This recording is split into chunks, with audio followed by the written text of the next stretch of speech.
from the Detox dudes with a very important message. You know, I'm seeing a lot of traps in the health world. A lot of people getting caught in traps. What do I mean by that? Well, there's a lot of disempowering beliefs and belief systems that are out there right now. Labels, diagnoses, stuff like that. You know, on one hand, it's important to kind of understand what kind of flavor of illness you're working with, and thus, you're about to hear a door slam. Maybe not. To understand the flavor and the type of energy that you're dealing with in terms of illness, but the association with the illness is killing people. It's literally like the Lymies, right? Like the Lyme support group, and we all have Lyme. And if you're cultivating an identity around having the illness, well, you're in trouble. But the bigger point here is even diagnoses take you into a small game, right? The way to heal from illness, to truly deeply heal from illness, is not to play the small game, the human created lingo bullshit game. You want to play a bigger game, the spiritual soul game. I mean, whatever, we don't even have to be esoteric. Let's just a bigger picture game, right? Let's put it to you in this way. Lyme disease is an illness that man had diagnosed. Man has created the word for that. What happened is a bunch of different human beings had a bunch of different similar symptoms, all coming from different backgrounds and different traumas and different diets, and they all have come out, and the illness has protruded to the surface in this one particular similar way, and thus we call it Lyme disease. So when you heal from illness, you can't heal from illness in that small box of, I have Lyme disease, how do I heal? You have to step out of the box. You have to take a bigger picture approach, like an eagle soaring from above, and understand that it's not just the tick that happened. It's not just the tick bite that got you to get Lyme disease. It's not just the mercury fillings that got me to get mercury poisoning. There's a huge undertone. There's a huge thing that's happening underneath all of the surface that is contributing to either health or illness, right? Like, for instance, for me, I didn't get along with my thoughts. Yeah, I mean, I did a lot of cool shit, and I worked at Microsoft, and I was a jiu-jitsu world champion, but I didn't get along with my thoughts. I had a massive void. I had childhood traumas. I had a ton of shit in my system, and I was also highly sensitive, right? So it's not just the tick bite that got somebody Lyme disease. There's an accumulation of energetic patterns and pathways and faulty neurological habits that got someone to a place where they could even be a victim, or rather a receiver of those frequencies. See, all illnesses are happening on a spiritual, energetic frequency. They are attracted to certain predispositions, right? So if you stay stuck in EMFs and this supplement, and if you stay stuck in this one world of, I have Lyme disease, therefore I can't do any of this and I can't do any of that, and you're stuck. You're literally, the disease owns you, okay? The way to really truly combat this illness is to recognize the symptoms are not just depression and anxiety. See, here's another thing. People have depression, right? And they'll label it as depression, okay? The simple act of labeling it as I have depression or I have anxiety, you've already fueled the fire. You've already given it power. What if these are just all different manifestations of the same root darkness that lives inside all of us? What if this pain, this anxiety, this one person hears voices, another person wants to kill himself, one person, his heart is beating out of his chest, another person, irrespective of what's actually happening at the end of the line, the important thing is to know that it's all a tree of branches off of the same root issue, that is toxicity, that is faulty blueprints, that is not loving oneself, that is some deep spiritual rooted issues, which I go into that kind of stuff at my retreats and stuff like that, but deep emotional issues. But the point here is that if you focus on this end of the line message of, oh my God, I have depression, and then try and reverse engineer it from that point, you're going to get so fucking lost. You're going to get so fucking lost in all of the mess that's been made around the world from all the people who are in that place, right? There's a huge mess on the internet of all these people who are in that place, stuck in that place, and they're going to tell you how to get back. No, you don't even think about the end of the line symptom. You don't even think, it's just your thing, right? So it's like, okay, for instance, here's my thing, right?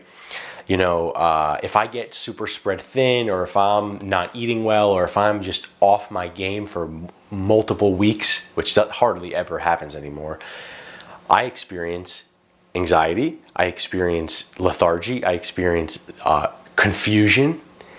Now, I don't go ahead and when that happens, I'm not like, oh my God, the confusion's back. Oh my God, my anxiety's back. It's more so like, oh, this is my thing. This is my thing, my flavor that happens when I'm not doing well. It's just my flavor, right? It doesn't matter what that thing is. You don't give it power. It doesn't matter if it's hearing voices. It doesn't matter if it's suicidal depression or if it's panic attacks. It's just your thing. It's your shit that seeps up to the surface in this certain flavor, in this certain essence. And you just accept it for your thing. Oh, my shit's coming back, right? Oh, my shit's coming back. It's all up in my face here. As opposed to, oh my God, my symptom of suicidal depression is back.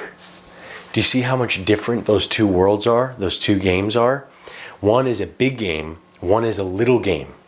You trap yourself by staying in the defining the symptoms and reverse engineering from the symptoms, right? Now, sometimes it's helpful, right? Sometimes, I'm not saying to cut out all research and stop.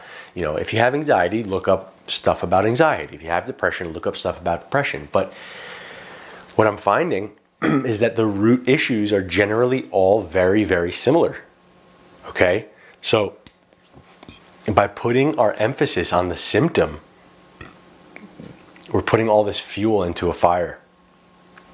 So what we really want to do here is we want to detox the conventional medical lingo, conventional medical approach. It's sometimes helpful to use a language to describe what you're going through, no doubt. Okay, when you're talking to someone, going to see a therapist, of course. But in your everyday consciousness, where you rest your thoughts, it's better to play a big game. You'll heal faster. You'll heal, first of all. It's very hard to heal when you're stuck in the symptom-based stuff. And also what I see is people just trying to return back to normal.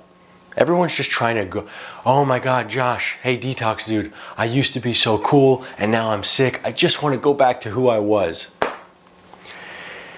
Don't you understand that your illness is part of a grand, massive, massive fucking tapestry? Part of your soul, okay? People still don't understand that we are a spiritual being inhabiting this physical vessel, and that your soul has a journey beyond lifetime, beyond this lifetime. Your soul has a journey through many different generations and epochs and many different points in time beyond what your mind could grasp, okay? So to think that this illness, and to break it down in such simple terms like that, or try and become who you were, don't you understand this is part of your metamorphosis to become who you actually are? That wasn't you. That wasn't you before you got sick. You think it was you because you weren't dying and you weren't crippled with this existential anxiety inside, but that wasn't you. You'll find you, maybe another year, 2 or 3 years, 5 years, you'll find you and you'll realize that that was never you. So we can't try and go back to who we were. I'll never be the Josh who I was before I got sick. I'll never be him. I don't want to be him. I have no interest in and even sitting down for a tea with him, okay? I'm someone new, but at the same time, I'm closer to me than I've ever been. So the message here is to stop using these little words, these little terms, labeling your sickness. Are you kidding me? You think you're going to use the word Lyme for your unique individual spiritual soul self? You're going to use the word Lyme disease? Really? You have a culmination of dark, low vibrational energies that are manifesting themselves in this particular way. Okay? That's a game that you can win. That's a game that you can sleep easy at night. Not this all looming, dark, scary Lyme disease that nobody ever recovers from. You're fucked if you sit there. So the other thing is to detox the medical term, the diagnoses, the labels, the depression, the anxiety, all that stuff. You know, something really powerful happened to me. Look, I don't even know what suicidal depression technically is. I guess that means that you're actually suicidal, like you actually tried it. So I never tried it. So I don't necessarily, I may be using those words incorrectly with my YouTube channel here, but I wanted to die every single day when I woke up and throughout the day. And I wanted to die every day, and I was like, oh my God, these thoughts are what people have before they die. And that just means I'm gonna die. And it wasn't even the wanting to die that was the most painful piece. It was literally the thought that came afterwards of, oh my God, if someone has those thoughts of wanting to die, then they're definitely gonna die. That was the most painful piece of it. So I go to one of my spiritual mentors, I just met him at my last few breaths on this earth, I met him. And I'm like, dude, I'm just suicidal. I just want to die every day. He goes, okay, that's cool. So you have thoughts about wanting to die. All right. And that was it. It ended there. I was like, what? Isn't there more there? Isn't there something to grasp onto? Doesn't that mean something? Nah. You feel like you want to die. All right. Cool. Just accept it. And when he said that to me, I literally never thought the same way about suicidal depression. I never thought the same way about it. It's just another flavor. It's just another flavor, another essence that comes to the surface. Oh, I feel like I want to die right now. Okay. Wow. So that's a big game, ladies and gentlemen. That's a big game. That's a game you can really win at. And that's when you can start making really big progress. So chill out with the words, the vocabulary, just chill out with all of it. Understand the bigger picture here. Take a step out of it. Recognize that you are literally reversing thousands of years. Okay, if you don't believe in multiple lifetimes, if you don't believe in that, unsubscribe. No, I'm just kidding. If you don't believe in that, then think about just the epigenetic situation of your family. So think about epigenetics, right? A proven scientific thing here. This is studied and proven. Your grandmother's experience back 100 years ago can affect you today. That's epigenetics, okay? So imagine if your mom has issues, and then your mom's mom has issues, and then her mom has issues. All of those issues that are unresolved got funneled into you as a young child. And now it's your objective and your goal here on this planet to reverse that. So to think in terms of a small game would say, oh my God, one day I just woke up and I have Lyme disease. A big game would be, wow, I've been cooking this for fucking my entire life.